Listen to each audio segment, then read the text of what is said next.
Owners of a Kentwood cafe say they're being inundated with angry and aggressive calls and messages over a planned holiday event that they have. Our Michael Martin explains the ire and how the business is handling it.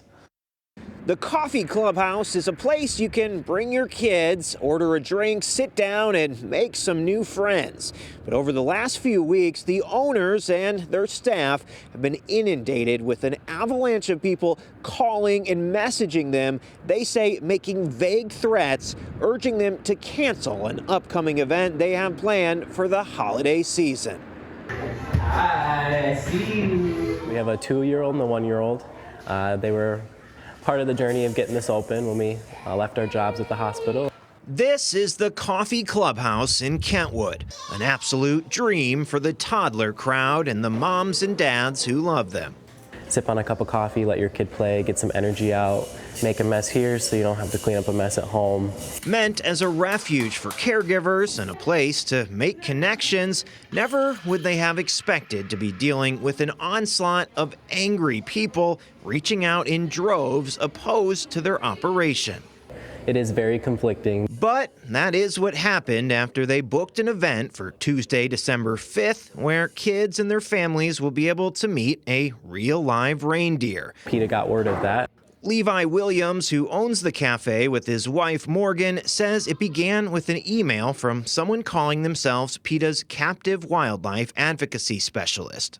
Will you please leave reindeer out of this year's event and host only animal-free entertainment moving forward? Part of it read. It continued, may I please hear from you by the end of the day, Monday, November 13th. If I don't hear from you by then, I'll be left with no option but to alert PETA's supporters about reindeer at the upcoming Coffee Clubhouse event. Like threatening behavior, it's not what we're going for here, and it's not at all what the event is about. So these are actually rehabilitated reindeer that wouldn't actually be able to survive on their own.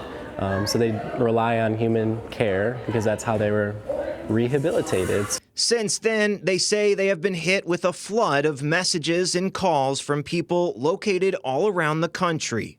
It has been very hard. The phone, like we had to disconnect our phone because of all the phone calls we're getting.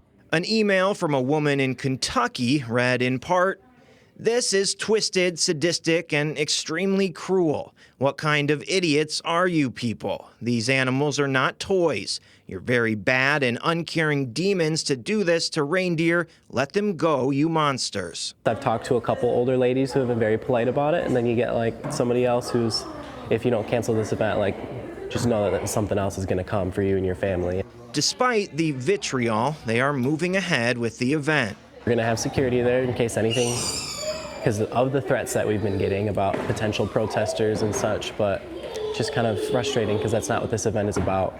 Hopeful it will play out as intended, as a chance for families to create those magical holiday memories. We've got, people still coming in today, purchasing their tickets, and the kids just jumping for joy. So excited to get to see the reindeer.